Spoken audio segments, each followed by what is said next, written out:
अभी बात कर लेते हैं मेजर ध्यानचंद खेल रत्न पुरस्कार है ना, मेजर ध्यानचंद खेल रत्न पुरस्कार 2024 के लिए, ठीक है। दूसरा इसमें अर्जुन अवार्ड, अर्जुन अवार्ड भी मिल रहे हैं। अभी इनकी क्या है, घोषणा हो गई है अर्जुन अवार्ड की। 32 अर्जुन अवार्ड मिलेंगे राष्ट्रपति जी के द्वारा, राष्ट्रपति भवन में 17 जनवरी 2025 को दिए जाएंगे।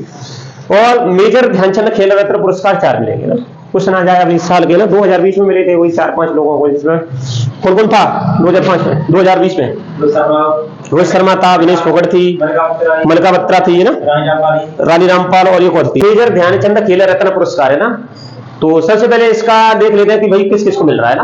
अभी 32 तो अर्जुन अवार्ड मिल रहे हैं, 32 सदस्यों को, तो 32 खिलाड़ियों को तो अर्जुन अवार्ड मिल रहे हैं, ठीक है। और ये 4 खिलाड़ियों को दिए जा रहे हैं, 4 खिलाड़ियों को ना। 4 खिलाड़ियों कौन कौन से हैं, अभी मैंने कहा कौन कौन से। एक हरमनप्रीत सिंह, देखो के शतरंज खिलाड़ी हो गए, हरमनप्रीत सिंह हॉकी खिलाड़ी हो गए ना। इसके अलावा प्रवीण कुमार पैरा एथलेटिक्स हो गया, शूटिंग में मनु वाकर, ये 4 खिलाड़ी है ना। उसे तो पहले मिल गया, हाँ, राजीव गांधी खेल रत्न पुरस्कार उसे तो पहले मिल गया, पिछले नहीं और पहले मिल गया तो, हाँ तभी मिल गया, ठीक है। उसे तो मिलना ही चाहिए यार, हर बार तो जीत रहा है, ठीक है। तो ये अभी कितने 4 खिलाड़ियों को मिल रहा है। 4 में एक शतरंज चेस से हो गया, शतरंज है ना, शतरंज कौन हो गया, डी गुकेश, ठीक है। क्रिकेट में हो गया कौन, हरमनप्रीत सिंह, सॉरी ये हॉकी में ना, सही कह रहा है, ये हॉकी में ना। मनु भाकर है ना, मनु भाकर किसमें, शूटिंग में ना। अभी ये क्या जीत कर है, मेडल जीत कर है ना, कांस्य पदक और रजत पदक दोनों जीते हैं इसमें 2 जीते हैं, तो अच्छा 2 कांस्य है ना, तो शूटिंग में ना। रजत तो एक ही है, एक है वो उसने नीरज चोपड़ा ने जीता है ना, ऐसे ही है। शूटिंग में मनु भाकर, क्या हो गया, अच्छा ऐसे ही, हाँ। शूटिंग में कौन हो गया, मनु भाकर हो गया। एक पैरा एथलेटिक्स है, पैरा एथलीट ऐसे लिख दो ना, पैरा एथलीट, ये है प्रवीण कुमार।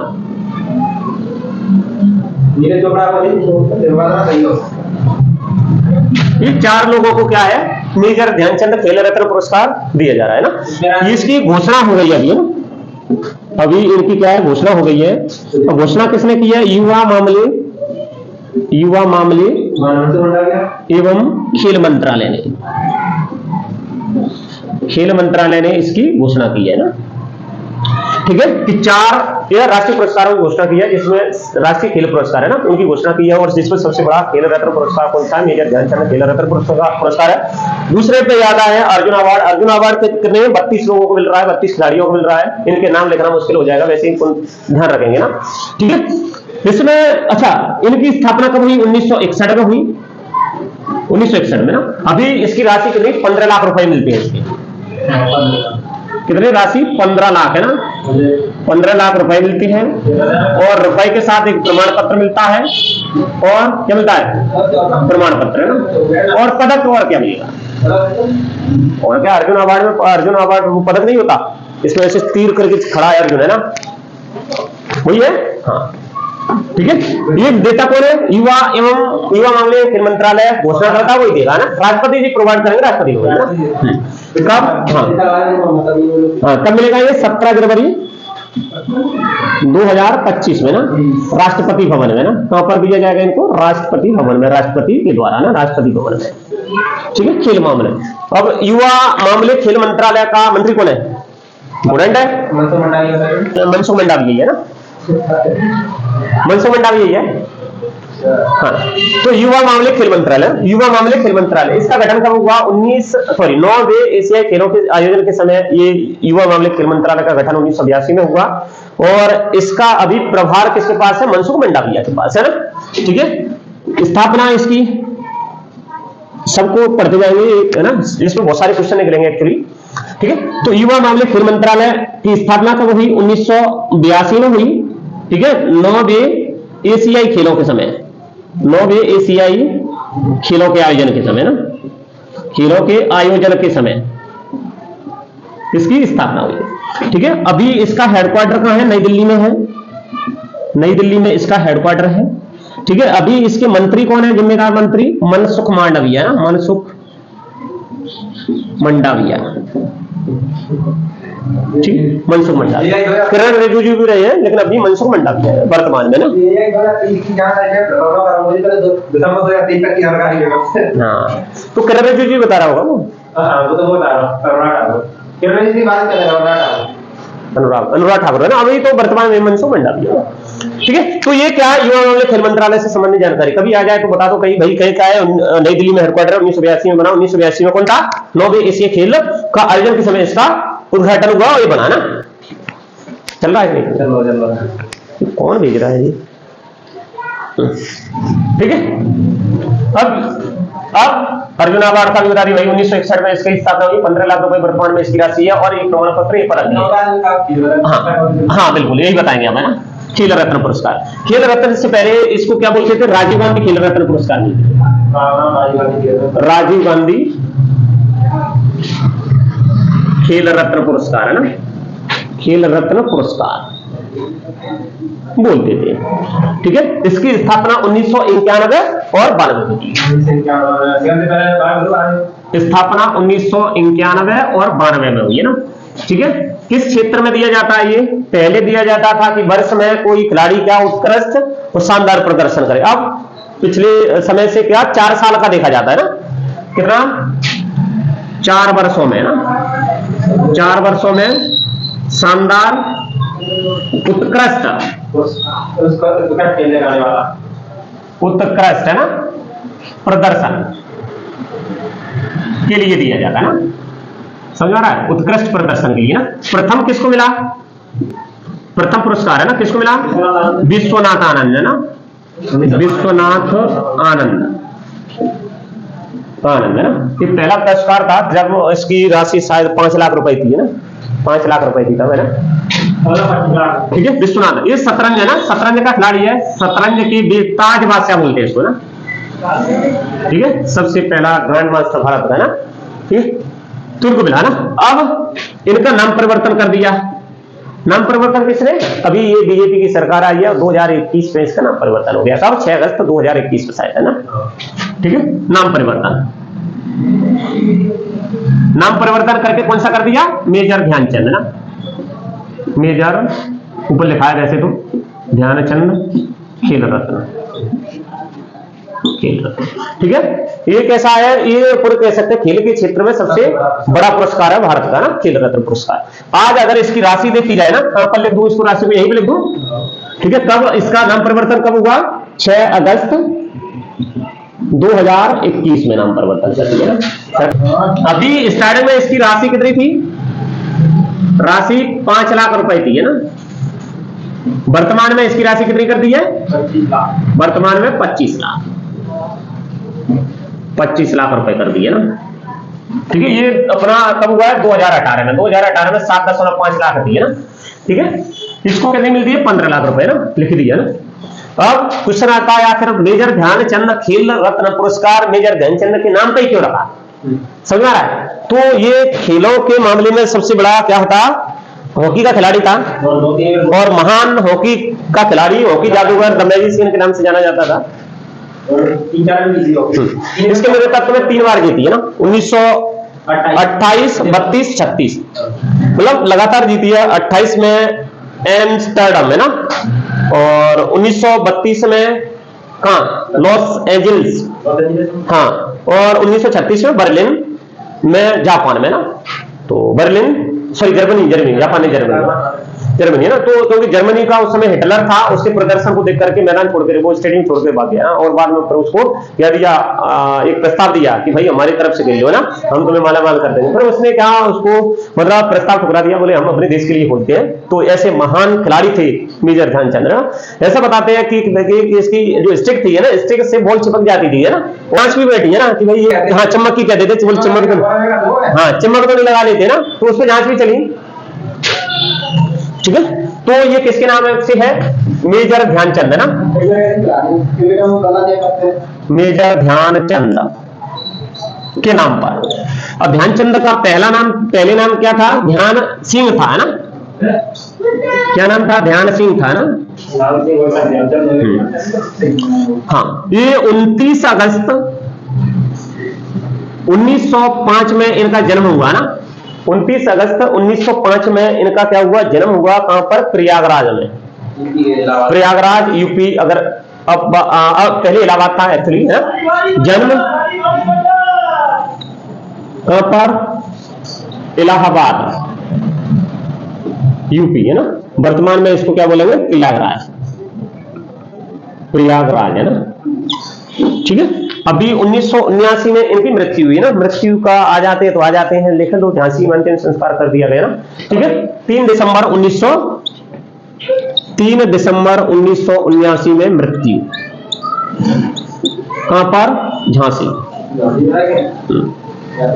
हाँ, पिता इनके क्या थे, सेना में सूबेदार थे, इसीलिए इनको भी क्या, जब पढ़ाई लिखाई कर करके इन्होंने ये भी सेना में भर्ती हो गए ना।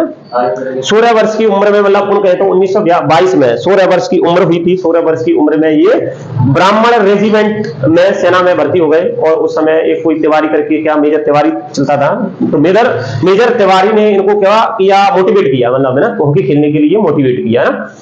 तो इन्होंने स्टार्टिंग में इनकी कोई रुचि नहीं थी एक्चुअली हॉकी खेलने में, लेकिन बाद में फिर उन्होंने रुचि पैदा की, और रुचि पैदा की तो उन्होंने ऐसे खेली है, ऐसा मतलब महान खिलाड़ी बने ना जब रुचि पैदा कर दी है ना।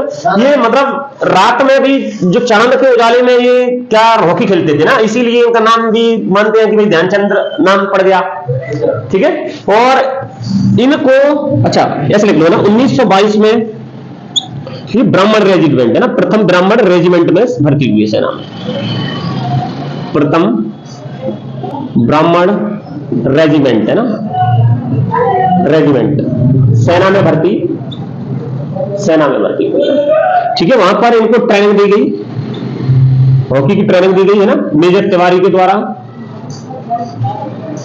ठीक है, मेजर तिवारी। ठीक, फिर ये इन्होंने एक नाम है, बड़े बड़े देख लो इनको, इनके क्या रिकॉर्ड रहे हैं है ना, 2-4 रिकॉर्ड रहे हैं उनको, 2-4 नहीं बहुत सारे रिकॉर्ड रहे, लेकिन जो अपने काम के हैं वो उनको दे। ठीक है, काम के कौन से, जैसे मैंने कहा कि भाई इनको 1928 में क्या खिला इन्होंने, 1928 ले लो, 1932 ले लो और 1936, लगातार 3 बार गोल्ड मेडल जीता है ना। ये कहां पर हुआ, एम्स्टर्डम है ना, एम्स्टर्ड है ना, ऐसे जैसे लिखते हैं एम्स्टर्ड है ना, एम्स्टर्ड नीदरलैंड में था, नीदरलैंड में था एम्स्टर्डम। हाँ, तो वहां पर इन्होंने क्या जीता, वहां पर क्या गोल्ड मेडल जीता ना, पहला स्वर्ण पदक जीता, और वहां पर इन्होंने सबसे ज्यादा गोल्ड बनाए ना उस ओलंपिक में, कितने 14 गोल्ड बनाए। हाँ, रिकॉर्ड रहा है ना, यहां पर इन्होंने ओलंपिक में एम्स्टर्डम ओलंपिक में इन्होंने क्या 1928 में गोल्ड जीता, और सबसे अधिक गोल है ना, सबसे अधिक गोल लिए इन्होंने ना, मतलब 14 गोल लिए, गोल किए ना, समझ में ना। फिर 1932 में लॉस एंजिलस अमेरिका में, हाँ अभी तो हुए लॉस एंजिलस अमेरिका में, ये अमेरिका में पड़ता है, वेनेजुएला में नहीं है ना। ठीक है, लॉस एंजिलस है ना, लॉस एंजिलस। ठीक है, फिर इन्होंने 1936 में बर्लिन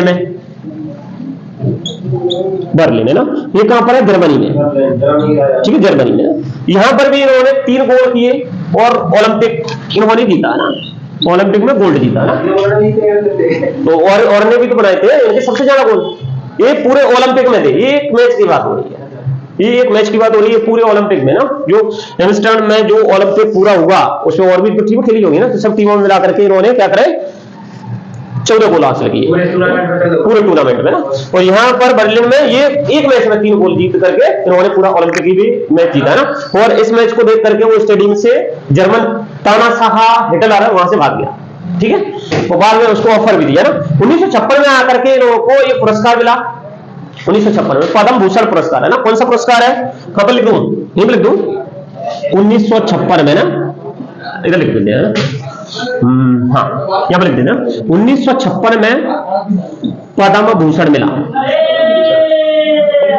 ठीक है। पद्म भूषण कौन सा है, कौन सा है, तीसरा सर्वोच्च पुरस्कार है ना। विभूषण भारत रत्न, पद्म विभूषण, पद्म भूषण, तीसरा सर्वोच्च भारत का नागरिक पुरस्कार है ना, थर्ड है ना, ऐसे लिख लीजिए वो याद रहता है इतना तो ना, ठीक है। तो इन्होंने 1928 से खेलना स्टार्ट किया, 1928 से लेकर के 1979 कितना होता है 49 49 है ना, मतलब पूरे कह सकते हैं 1928 में तो इन्होंने ओलंपिक खेला, उससे 2 साल पहले मान लो 26 में, 26 से लेकर के 49 हाँ 26 से लेकर के 1949 तक ये खेले और अंतरराष्ट्रीय स्तर पर करीबन 400 गोल बनाए थे ना। तो इनको मतलब 1900 मैंने कहा कि भाई इनको 1926 से लेकर के 1979 तक ना इन्होंने अपने कैरियर में कितने 185 अंतरराष्ट्रीय मैच खेले, जिसमें करीबन 400 गोल बनाए हासिल किए, ठीक है। ये 1926 से लेकर के 1949 तक अंतरराष्ट्रीय मैचों में ना, अंतरराष्ट्रीय मैचों में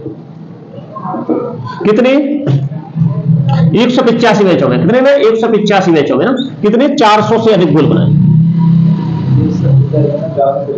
गोल बनाए, ठीक है, गोल बनाए ना। और और सब मिलाकर के 1000 से अधिक गोल है इनके ना, रिकॉर्ड है इनका ना सबसे। और इसीलिए इनको हॉकी का जादूगर कहते हैं ना, समझ में आ रहा है क्या कहते हैं, हॉकी का जादूगर, इसीलिए इनको हॉकी का जादूगर कहते हैं, हॉकी का जादूगर, ठीक है। इंग्लिश में आ जाए द मैजिशियन, मैजिशियन है ना, द मैजिशियन है ना, ये आ जाता है नाम है ना, द मैजिशियन किसको कहते हैं।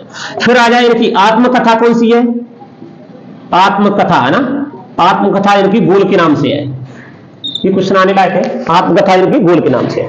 फिर सरकार ने इनका ऊपर ये कह सकते हैं, सरकार ने इनका नाम से क्या करा, 2002 में मेजर ध्यानचंद पुरस्कार की घोषणा कर दी ना, 2002 में 2002 में एक और मिलता है, ये तो खेल रत्न पुरस्कार है, वो मेजर ध्यानचंद पुरस्कार केवल है ना, ये खेल रत्न पुरस्कार है, ठीक है। तो 2002 में मतलब खेलों में आजीवन उपलब्धियों हासिल करने के बाद कि कौन सा पुरस्कार मिल जाता है व्यक्ति को, खेल मेजर ध्यानचंद पुरस्कार है ना,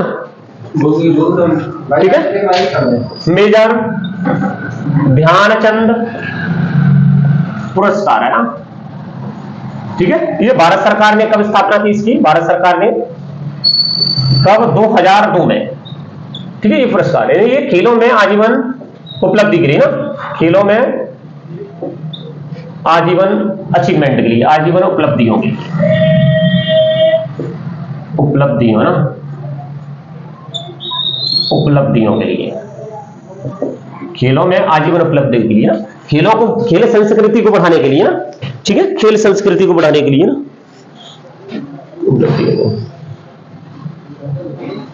ठीक है, के लिए आजीवन उपलब्धियों के योगदान के लिए, योगदान के लिए ना कौन सा पुरस्कार मिलता है, मेजर ध्यानचंद पुरस्कार है ना, ये है ना। और ये 2002 में स्थापना हुई, लेकिन यहाँ पर खेल रत्न पुरस्कार है ना, तो दोनों में क्या हो जाएगा, कंफ्यूजन नहीं हो, इसीलिए ध्यान रखना ना। कुछ ना जाए पहले पोस्ट किसको मिला तो तुम्हें पता होगा, क्रिकेटर रोहित शर्मा हो गया और विनेश फोगाट है ना, विनेश फोगाट हो गई, और कौन था, हाँ विनेश फोगाट, रानी रामपाल और मरियप्पन थंगावेलु, इसको थोड़ा ध्यान रखना, ये पैरा एथलेटिक्स एक्चुअली मनका बत्रा है ना, ठीक है। 2023 में ना, यहाँ पे लिख ही देता हूं 2023 में ना, ध्यान रखे हैं, मनका बत्रा, हाँ नहीं 2020 की बात है ये, सॉरी 2020 में मनका बत्रा, ये टेबल टेनिस खिलाड़ी है ना, हाँ टेबल टेनिस खिलाड़ी है।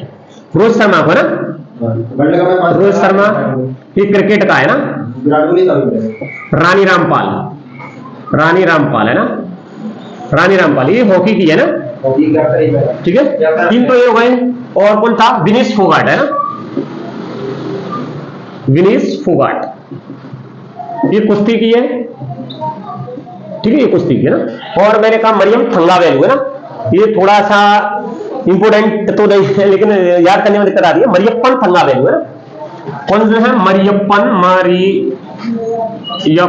है ना, थंगावेलु है ना, ठीक है। ये पैरा एथलेटिक्स है ना, पैरा एथलीट है ना, पैरा एथलीट, ठीक है। तो ये 2020 में कितने लोगों को, 5 लोगों को मिला, 1 2 3 4 और 5, इंपोर्टेंट, ठीक है। मनिका बत्रा पुराने पूछ लेते हैं कभी कभी है ना, मनिका बत्रा हो गई टेबल टेनिस खिलाड़ी, रोहित शर्मा क्रिकेट खिलाड़ी हो गया, रानी रामपाल हॉकी, और विनेश फोगाट कुश्ती का, ये तो तुम जानते ही है, ठीक है। इसके अलावा मरियप्पन थंगावेलु नहीं, पैरा एथलीट है, जिनको मेजर ध्यानचंद खेल रत्न पुरस्कार मिल चुका है। और एक हाथ और, अगर तुम्हें एक हाथ फैक्ट और देखना है तो इसके जन्मदिन पर क्या मनाया जाता है, खेल दिवस मनाया जाता है, 2012 से स्टार्ट हुआ, हाँ 29 अगस्त को है ना, तो ये आ जाता है, ठीक है, 29 अगस्त को ना।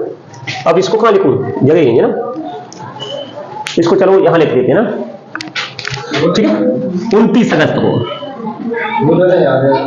याद है, खेल राष्ट्रीय खेल दिवस है ना, राष्ट्रीय खेल दिवस मनाया जाता है। कब स्टार्ट हुआ, भारत सरकार ने कब शुरू किया, 2012, ठीक है। उनकी खेल में उपलब्धि, खेल संस्कृति को बढ़ावा देने के लिए ये स्टार्ट किया था, ठीक है। खेलों में उनकी उपलब्धियों को देख करके और खेल संस्कृति को बढ़ावा देने के लिए 2012 में खेल दिवस, राष्ट्रीय खेल दिवस के रूप में सरकार ने क्या करी, शुरुआत की है ना, ठीक है। थीम आ जाए तो थीम, 13वां राष्ट्रीय खेल बनाया है, अभी 2024 में मनाया है, अभी तो आगे मनाएंगे, हाँ, शांतिपूर्ण और समावेशी समाजों का संवर्धन के लिए खेले, यार ये पुराना हो गया, लिखो तो जाए, शांतिपूर्ण और समावेशी समाजों के संवर्धन के लिए खेले ना, 24 में शांतिपूर्ण और समावेशी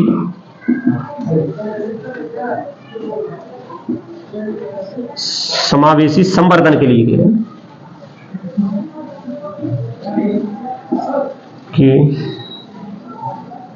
संवर्धन के लिए खेले ना,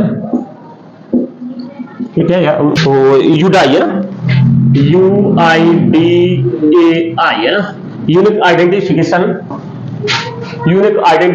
है ना, अथॉरिटी ऑफ इंडिया ना, unique identification authority of India ना, इसका अगर फुल फॉर्म देखे तो यूनिक आइडेंटिफिकेशन ऑफ इंडिया है ना, authority of India, authority of India, ठीक है। Unique identification of authority of India, क्या है, भारतीय विशिष्ट पहचान प्राधिकरण, अगर हिंदी में देखा जाए तो भारतीय विशिष्ट, ठीक है, पहचान प्राधिकरण, ठीक है। ये थोड़ा क्या करता है, ये जो आधार कार्ड है अपना ना, तो आधार का जो दस्तावेज है ना, आधार दस्तावेज क्या करता है, इस करता है ना, ये एक प्राधिकरण है भारत का, ठीक है, जो पहचान से संबंधित दस्तावेज प्रोवाइड करवाता है ना, ठीक है। नाम है यूनिक आइडेंटिफिकेशन ऑफ इंडिया। अब इसके क्या है, अभी फिलहाल नए सीईओ बदले है ना, क्वेश्चन आ जाता है, इंपोर्टेंट है ना, कि भाई सीईओ, नए सीईओ जो बने हैं अभी कौन है ना, तो वो कहेंगे कहीं भुवनेश कुमार है ना, पहले कौन थे, पहले अगर देखा जाए तो अमित अग्रवाल थे सीईओ, चीफ एग्जीक्यूटिव ऑफिसर है ना, कौन थे, अवनीश कुमार है ना, सॉरी अमित अग्रवाल थे, क्या ना, भुवनेश कुमार आप बने ना, अमित अग्रवाल है ना, ठीक है। ये तो पूर्व में थे लेकिन वर्तमान में अब बदले हैं, वो है भुवनेश कुमार है ना, सीईओ भुवनेश कुमार। ये क्वेश्चन आया हुआ है, मेंस में भी आया हमारे में, ठीक है। तो इसके बारे में हम थोड़ा सा चर्चा कर लेते हैं ना। तो ये क्या करता है, पहचान, जो आधार कार्ड है वो दस्तावेज पहचान उपलब्ध कराता है ना। इसकी स्थापना फिर कब हुई? 2009 से स्टार्ट हुई। हाँ, 2009 से शुरू हो गई, 2013 12-13 में तो बनना स्टार्ट हुए। अगर 2009 की बात करें तो 28 जनवरी 2009 को योजना आयोग ने एक अधिसूचना जारी करके इसकी स्थापना की। किसकी? Unique identification authority of India, एक प्राधिकरण है, इसकी स्थापना की ना। फिर बाद में ये सरकार को महसूस हुआ कि एक अधिनियम बनाया जाए, अधिनियम के तहत इसको क्या कर दिया जाए? अधिकृत कर दिया जाए। तो अधिनियम बना 2016 में ना, 2016 में है। और अधिनियम बहुत बड़ा है, आधार, वित्तीय एवं अन्य सब्सिडी लाभ एवं सेवाओं का लक्षित विवरण अधिनियम 2016 ना बना है ना। क्या करता है ये? इससे फायदा क्या होता है? इससे फायदा ये होता है जैसे बीमा, पहले तो एड्रेस प्रूफ होता है, अभी तक डेट ऑफ बर्थ भी मानते थे, लेकिन डेट ऑफ बर्थ अब नहीं मानते ना, डेट ऑफ बर्थ नहीं मानते इसकी ना, इससे कुछ भी नहीं मानते अभी तो फिलहाल, केवल योजनाओं का लाभ लेने के लिए ये। हाँ, स्टार्टिंग में दाग नहीं है, इसको डेट ऑफ बर्थ दस्तावेज नहीं मानेंगे ना। तो ये क्या है? इसका नारा है मेरा आधार मेरी पहचान, उसमें लिख के आता है ना, ठीक है। और इसके सह संस्थापक उस समय नंदन नीलेमणि थे, ठीक है। अमित मिश्रा को उस समय अध्यक्ष बनाया गया ना, और ये अमित अग्रवाल ये अभी सीईओ चीफ एग्जीक्यूटिव ऑफिसर थे, लेकिन वर्तमान में ये सेवानिवृत्त हो गए हैं। वर्तमान में कौन बन गया? मोनीश कुमार है ना। इसमें 2 लाइन लिख लेते हैं, ठीक है।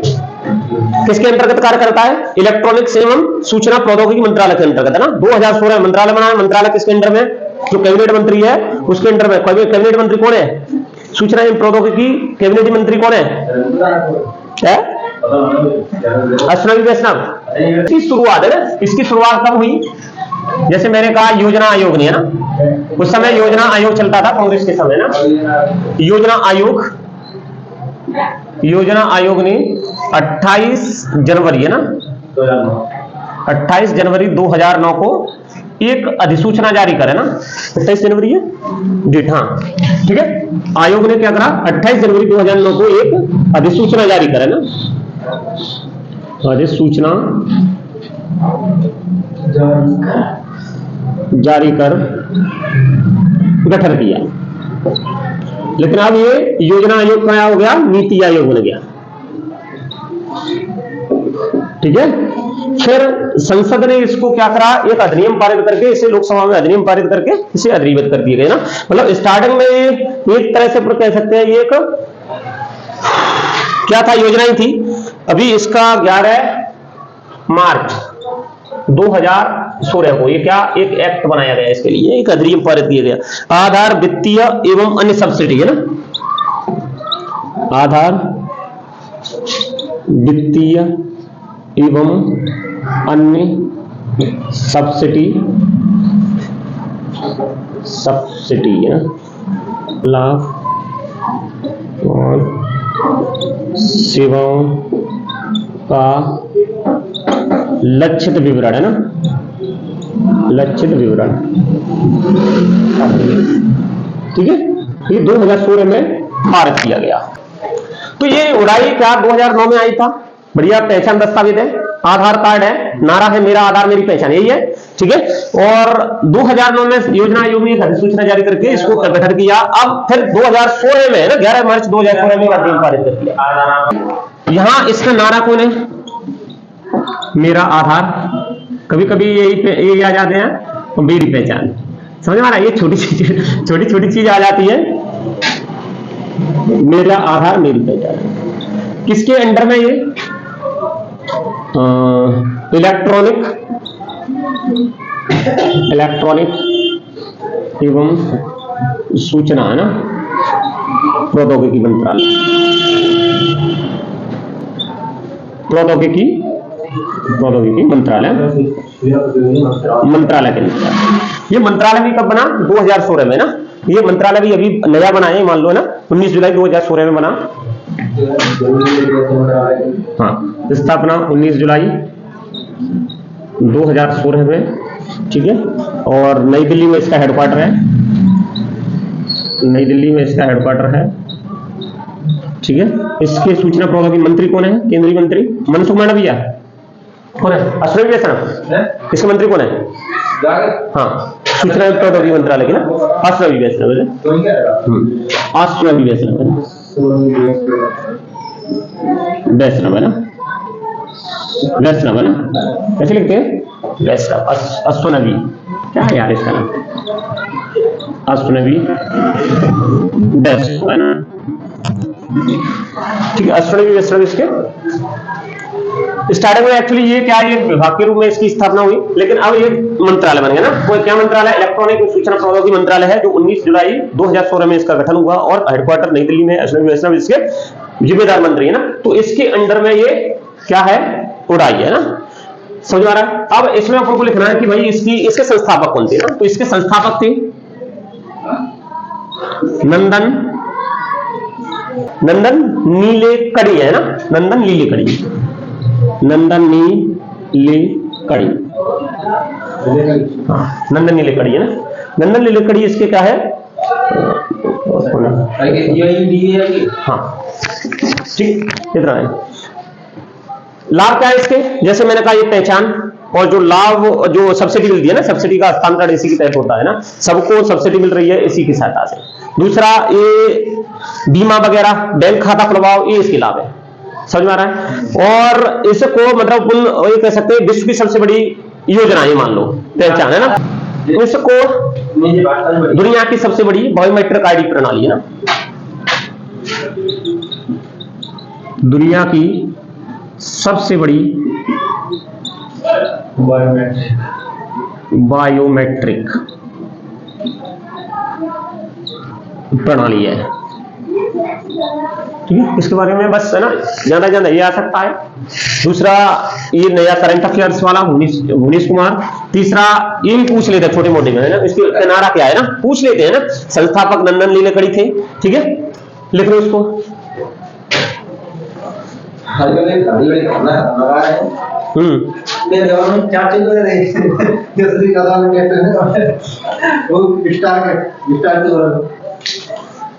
पहले ओवर में चौका तो चला गया है, तो मुझे क्या है मेरे पास तो बहुत सारे बच्चे हैं। कल फोन कर रहा था वो दीपे, कल ये विक्की कौन है? हाँ बोले ये रीजनिंग में पढ़ाएगा और 8-10 बच्चे हैं इसमें। हाँ ना, कोचिंग पढ़ा ले लोग, पढ़ा ले भाई, तू पढ़ाएगा तो क्योंकि समय टाइम है उसमें। दिन में शाम को कहा कि शाम को दे दो, शाम को नहीं दूंगा, मैच में नहीं अपन है, शाम को तो दे नहीं सकते। लेकिन पढ़ा ले भाई, मेरा क्या जा रहा है भाई, तुम्हारे पे बच्चे हो तो वो मैंने कहा मेरे पास तो बच्चे नहीं है, तुम पढ़ लो, पढ़ा लो भाई। वो रीजनिंग पढ़ा रहा है पढ़ा ले भैया, मेरा क्या जा रहा है। हाँ रीजनिंग में, रीजनिंग में तो रीजनिंग कितनी चल जाएगी, महीने भर में पूरी रीजनिंग खत्म हो जाती है।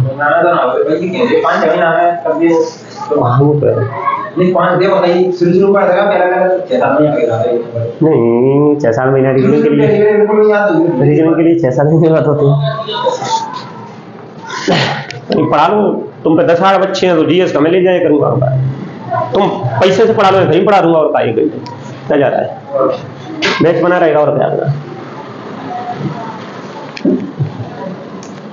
वो आएगा मैंने कहा जाने आएगा। अभी सीआरपीएफ का माने जैसे बदला है ना, तो सीआरपीएफ का फुल फॉर्म केंद्रीय, हाँ central reserve police force, central reserve police force है ना, केंद्रीय रिजर्व पुलिस बल है ना। इसकी स्थापना जब अपना देश आजाद नहीं हुआ उससे पहले ही हुई थी, 1939 में, 27 जुलाई 1939 में इसकी स्थापना हुई, ठीक है। उस समय लेकिन इसका नाम और था ना, क्राउन रिप्रेजेंटेटिव पुलिस है ना। इसका नाम पहले क्या था? Crown representative police. अब इसकी स्थापना क्राउन के अंडर में की गई थी ना एक्चुअली, ना एक्चुअली 1936 में क्या हुआ, कांग्रेस की कार्य समिति ने एक प्रस्ताव पास किया, मद्रास प्रस्ताव पास। अब मद्रास प्रस्ताव पास होने के कारण उस समय तत्कालीन भारत की जो परिस्थितियां थी, रियासतें थी, रियासतों में राजनीतिक और आंदोलन अशांति ना, राजनीतिक अशांति फैल गई और आंदोलन फैल गए, तो उनको रोकने के लिए ना ब्रिटिश क्राउन ने ना क्राउन रिप्रेजेंटेटिव पुलिस फोर्स है ना की स्थापना की है ना, किसकी, क्राउन रिप्रेजेंटेटिव पुलिस की स्थापना करी। और ये क्या करेंगे, जो ब्रिटिश क्राउन के जो प्रतिनिधि थे उनकी सुरक्षा के लिए इसकी स्थापना की। नहीं, वो 1949 में एक अधिनियम पारित करके जो अपने देश से ना संसद में अधिनियम पारित करके उसको केंद्रीय रिजर्व पुलिस फोर्स का नाम दे दिया गया, क्योंकि वो ब्रिटिश क्राउन के अंडर में हुई थी ना, तो उसका नाम भी क्राउन रिप्रेजेंटेटिव पुलिस क्या करता था, वो उनके ही प्रतिनिधि, क्राउन के जो प्रतिनिधि होते थे उनकी सुरक्षा करता था, तो वो इसलिए बदलना भी जरूरी था ना। ठीक है, तो ये कई के अंतर्गत काम करता है, गृह मंत्रालय के अंतर्गत कार्य करता है। ठीक है, देश का सबसे बड़ा अर्धसैनिक बल है ये, अर्धसैनिक, जिसमें राज्यों और अपन कह सकते हैं राज्यों की सीमा के बाहर भी ये काम करते हैं ना। ठीक है, हाँ, ये क्या करते हैं, आंतरिक सुरक्षा बनाए रखने का काम करते हैं ना, किसमें, राज्यों और केंद्र शासित प्रदेशों के भीतर में आंतरिक सुरक्षा बनाए रखने का कार्य करते हैं ना। ठीक है, इसमें अभी इसमें बदला है, एक्चुअली क्या बदला है, महानिदेशक बदला है इसका ना, बितुल कुमार है ना। अब कौन है, बितुल कुमार। पहले कौन था, अनीस दयाल सिंह है ना। ठीक है, CRPF की नई महानिदेशक कौन, ये क्वेश्चन है। तो विपुल कुमार है ना, विपुल कुमार है ना, कौन बन गया, विपुल कुमार बन गया अभी। ठीक है, विपुल कुमार है ना। पहले कौन था, अनीस दयाल सिंह है ना, पूर्व में अनीस दयाल सिंह, आने दें, अनीस दयाल सिंह है ना। ठीक है, अब इसका फुल फॉर्म क्या है, इसके बारे में 2 line. Central reserve police force, central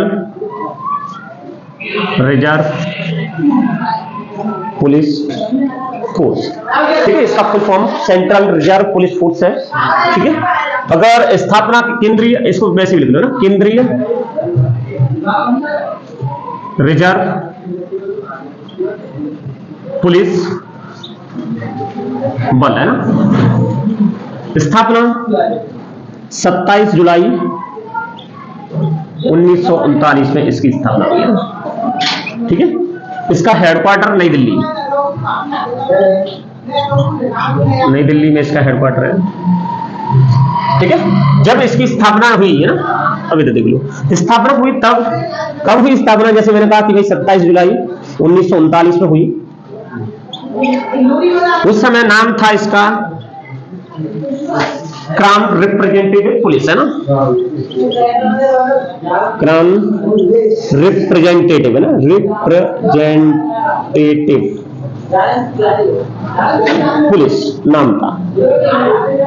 ठीक है, क्या कार्य था इसका, जो क्राउन के, ब्रिटिश क्राउन के जो प्रतिनिधि थे उनकी सुरक्षा प्रदान करने का काम करता था। मतलब 1936 में है ना, 1936 में कांग्रेस कार्य